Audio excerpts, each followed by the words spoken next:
پاکستان کے تعلیمی نظام کو اگر آپ غور سے دیکھیں تو آپ کو اس میں ایک ہی چیز ملے گی کہ ہمارے اداروں کو صرف ایک ہی چیز چاہیے، وہ ہے فیس فیس فیس، اور ہمارے والدین کو بچوں سے صرف ایک ہی چیز چاہیے، وہ ہے گریڈز، نمبرات، گریڈز، نمبرات، گریڈز، نمبرات۔ اس ملک کے تعلیمی نظام میں اتنا بڑا گیپ، اتنا بڑا ظلم اور اتنا بڑا خلا ہے کہ یہاں مختلف سوچ رکھنے والے، مختلف ٹیلنٹ رکھنے والے اور مختلف مقاصد رکھنے والے بچوں کو ایک ہی قسم کا سلیبس پڑھایا جاتا ہے، ایک ہی پیٹرن پہ امتحان لیے جاتے ہیں، اور پھر ان امتحانات، اس میموری پاور، اس رٹافیکیشن کی بیس پہ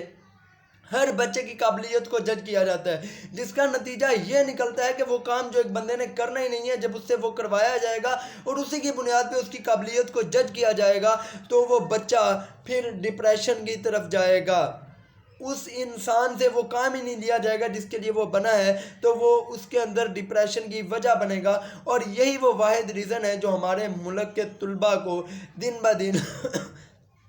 ڈپریشن کی طرف دھکیل رہی ہے، جس کی وجہ سے ہمارے زیادہ تر ایف ایس سی اور میٹرک کا رزلٹ آنے کے بعد بچے خودکشی کے راستے تلاش کرتے ہیں۔ تھینک یو سو مچ، اللہ حافظ۔